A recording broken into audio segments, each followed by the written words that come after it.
Le village d'Umidik, deux grandes collines. Ses habitants étaient réputés pour leurs valeurs profondes, leur respect des traditions et la cohésion de leur communauté. Au cœur de ce paisible village se tenait un homme puissant, Okonkwo. Okonkwo était autrefois comme tous les autres hommes du village, humble et travailleur. Mais au fil des ans, sa fortune grandit à mesure qu'il étendait son commerce bien au-delà des frontières d'Umidik. Il était devenu incroyablement riche, accumulant de vastes terres, du bétail et une influence considérable sur le village. Avec sa richesse venait le pouvoir, et avec lui l'ambition, une ambition qui le consumait peu à peu de l'intérieur. Mais pour Okonkwo, la richesse ne suffisait plus.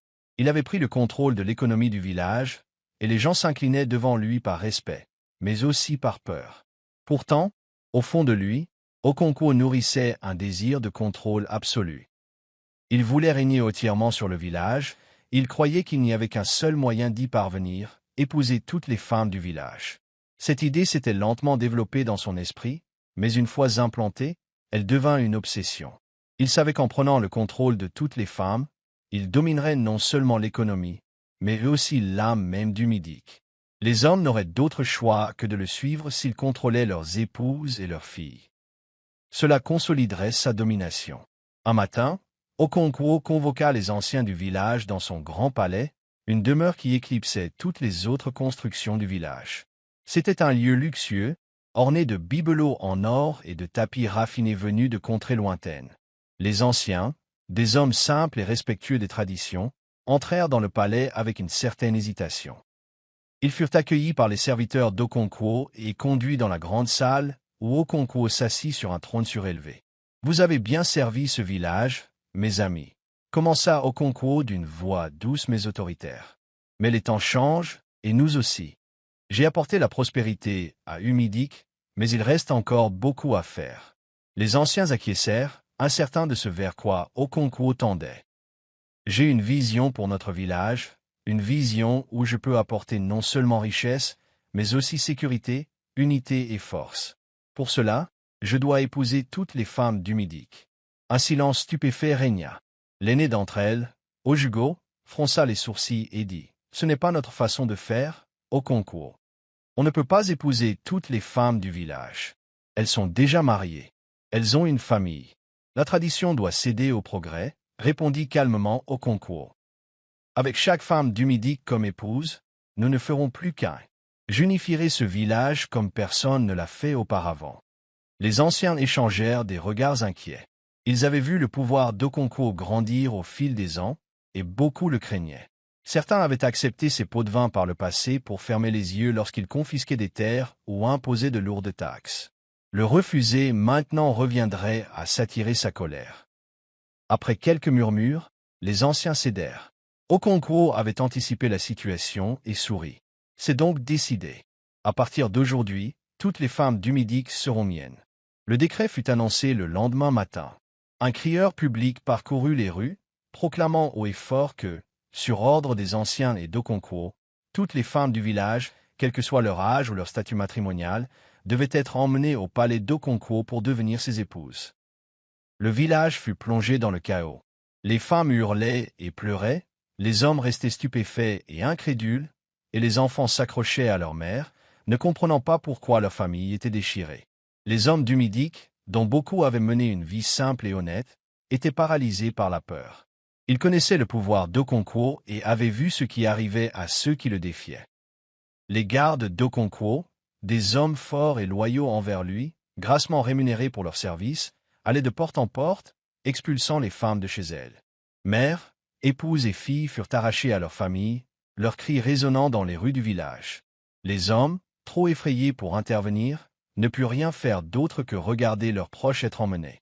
Parmi les femmes se trouvait Adana, une jeune femme d'une beauté et d'une intelligence saisissante. Adana était fiancée à Shek, un fermier qui l'aimait profondément. Ils rêvaient de fonder une famille ensemble, mais ce rêve était brisé par le décret d'Okonkwo. Shek, comme les autres hommes, était impuissant face à ce qui se passait. Adana riposta tandis que les gardes approchaient de chez elle, mais en vain. Elle fut emmenée au palais, avec des dizaines d'autres femmes, et forcée de se tenir devant Okonkwo. La cérémonie de mariage fut rapide et impersonnelle. Okonkwo se tenait devant les femmes rassemblées, déclarant qu'à partir de ce jour, elles seraient toutes ses épouses. Il n'y avait ni joie, ni célébration, seulement peur et résignation. À l'intérieur du palais, la vie était un véritable cauchemar. Les femmes étaient traitées comme des possessions, chacune assignée à des tâches domestiques, mais aucune ne bénéficiait de liberté ni de voix. Okonkwo usait de son pouvoir pour les maintenir isolées et sous contrôle. Il leur était interdit de quitter l'enceinte du palais, et toute femme osant désobéir à ses ordres était sévèrement punie. Adana, bien que piégée comme les autres, refusait de se laisser abattre. Elle regardait les autres femmes sombrer dans le désespoir, leur espoir s'amenuisant de jour en jour. Mais Adana savait qu'elle ne pourrait pas vivre ainsi éternellement. Elle croyait qu'il existait une issue, un moyen de briser l'emprise d'Okonkwo sur elle. La nuit, lorsque le palais était calme et les gardes moins nombreux, Adana commença à rassembler les femmes en secret. Elles se réunissaient dans les recoins sombres du palais, chuchotant des paroles de rébellion et de liberté. C'était dangereux de parler de telles choses, mais Adana savait que s'il ne résistait pas à Okonkwo, il resterait ses prisonniers à jamais. « Nous ne pouvons pas le laisser nous contrôler ainsi », murmura Adana un soir, la voix pleine de détermination. « Nous devons riposter. Si nous travaillons ensemble, nous pourrons trouver un moyen de nous échapper. » Beaucoup de femmes hésitaient. Elles avaient vu ce qui arrivait à ceux qui défiaient l'autorité d'Okonkwo. Certains avaient été battus, d'autres enfermés dans les profondeurs du palais. Mais tandis qu'Adana parlait, un feu s'alluma dans leur cœur. « Il y a un moyen, » dit Neka, une femme âgée qui était au palais depuis plus longtemps que la plupart. Sa fille avait été prise comme épouse par Okonkwo, et le cœur de Neka brûlait d'une fureur sourde. « Il y a un homme qui peut nous aider. Le chaman du village. Il connaît les voix des esprits. » Adana écoutait attentivement. Elle avait entendu parler du chaman, un vieil homme sage qui vivait aux abords du village, loin de la portée du pouvoir d'Okonkwo. S'il y avait quelqu'un qui pouvait les aider, c'était bien lui. Il fut décidé qu'Adana et quelques femmes de confiance entreprendraient le dangereux voyage jusqu'à la hutte du chaman. Elles devraient s'échapper du palais à la faveur de la nuit, en évitant les gardes d'Okonkwo, et se frayer un chemin jusqu'à l'extrémité du village où vivait le chaman. La nuit était sombre et silencieuse tandis que les femmes avançaient à pas de loup dans le palais, le cœur battant la chamade. Mais elles avançaient avec détermination, poussées par l'espoir que le chaman pourrait leur apporter les réponses qu'elles cherchaient. Après ce qui leur sembla des heures, elles atteignirent la petite hutte modeste où vivait le chaman, Obwefe. Obwefe était un vieil homme, le visage buriné et les yeux emplis de la sagesse des générations. Il accueillit les femmes dans sa hutte d'une voix calme et posée. « Je vous attendais, » dit-il doucement, comme s'il connaissait déjà leur but. Adana expliqua leur situation critique d'une voix emplie d'urgence. Okonkwo a pris le contrôle du village. Il a forcé toutes les femmes à l'épouser, et nous sommes piégés dans son palais. Nous avons besoin de votre aide. Y a-t-il un moyen de briser son emprise sur nous? Obwefe écoutait attentivement, les yeux plissés, réfléchissant à leurs paroles. Après un long silence, il prit la parole. L'avidité d'Okonkwo a irrité les dieux, dit-il lentement. L'équilibre du pouvoir au village est rompu et les esprits sont agités. Une malédiction pèse sur lui, mais elle ne peut être brisée que par ceux qui l'a lésée. Adana se pencha en avant, les yeux écarquillés. Que devons-nous faire? Il existe un rituel, expliqua Obwefe. Un rite sacré qui fera appel au pouvoir des dieux pour dépouiller Okonkwo de sa force. Mais c'est un rituel dangereux qui nécessitera la force de toutes les femmes du village. Vous devez l'accomplir la nuit de pleine lune, dans la clairière sacrée près de la rivière. Là, vous utiliserez ce talisman, un petit objet fait de racines et de pierres torsadées, pour invoquer les dieux. Mais attention, le rituel ne fonctionnera que si vous êtes unis. Si une seule femme hésite, le sort échouera et le pouvoir d'Okonkwo s'accroîtra. Adana prit le talisman, les mains tremblantes, consciente de l'énormité de ce qui l'attendait. « Merci, Obwefe, dit-elle doucement. Nous ferons tout ce qu'il faudra. » Le talisman en main, Adana et les autres femmes retournèrent au palais, le cœur empli d'espoir et de peur. Ils savaient que le rituel serait dangereux, mais c'était leur seule chance de se libérer de l'emprise d'Okonkwo. Dans les jours précédant la pleine lune, d'étranges phénomènes commencèrent à se produire dans le village. Les récoltes, autrefois abondantes, commencèrent à dépérir et à mourir. La rivière, qui avait toujours coulé régulièrement, commença à s'assécher. Et le bétail, autrefois sain et fort, devint malade et faible. Les villageois murmurèrent que les dieux étaient en colère, mais Okonkwo balaya leurs inquiétudes d'un revers de la main. Les dieux ne se soucient pas des affaires des hommes, railla-t-il. Ce n'est qu'une mauvaise saison. Le village se relèvera. Mais Adana et les femmes savaient mieux que quiconque. Elles avaient vu les signes et savaient que les dieux se préparaient à agir. La nuit de la pleine lune arriva et les femmes se rassemblèrent dans la clairière sacrée près de la rivière, comme Obuffé l'avait ordonné. L'air était lourd de tension, et la lumière de la lune projetait de longues ombres sur le sol. Adana se tenait au centre du cercle, serrant fermement le talisman dans ses mains. « Nous devons être forts, dit-elle doucement, la voix pleine de détermination. C'est notre seule chance de nous libérer du pouvoir d'Okonkwo. Nous devons rester unis, sinon nous resterons ses prisonnières à jamais. » Les femmes hochèrent la tête, le visage empreint de détermination. Elles se donnèrent la main, formant un cercle serré autour d'Adana, et commencèrent à chanter les paroles anciennes qu'Obuffé leur avait enseignées. Tandis que les femmes chantaient, l'air autour d'elles sembla s'alourdir, comme si la terre elle-même répondait à leur appel. Le talisman dans les mains d'Adana se mit à briller faiblement, sa lumière s'intensifiant à chaque instant. Le vent se leva, tourbillonnant dans la clairière avec une force qui fit onduler les arbres et bruisser les feuilles. De retour au palais, Okonkwo était assis seul dans sa grande salle, entouré de richesses qui lui semblaient désormais vides et creuses. Une étrange sensation de faiblesse l'envahit. Son corps était lourd, ses membres inertes, et pour la première fois depuis des années, Okonkwo ressentit une vague de peur. « Que se passe-t-il » murmura-t-il en se levant péniblement de sa chaise. Ses jambes, autrefois puissantes, fléchirent sous lui et il s'effondra au sol, essoufflé. Dans la clairière, les chants des femmes s'intensifièrent, leurs voix s'élevant à l'unisson tandis qu'elles imploraient les dieux de rendre leur jugement. Le talisman dans les mains d'Adana étincela de lumière, et une vague d'énergie traversa le cercle de femmes, les unissant par une force plus puissante que jamais. Okonkwo, luttant encore pour retrouver ses forces, parvint à se relever. Il sortit du palais en titubant, la vision trouble et le cœur battant la chamade. Il savait, au fond de lui, que quelque chose de terrible se produisait, quelque chose qu'il ne pouvait contrôler.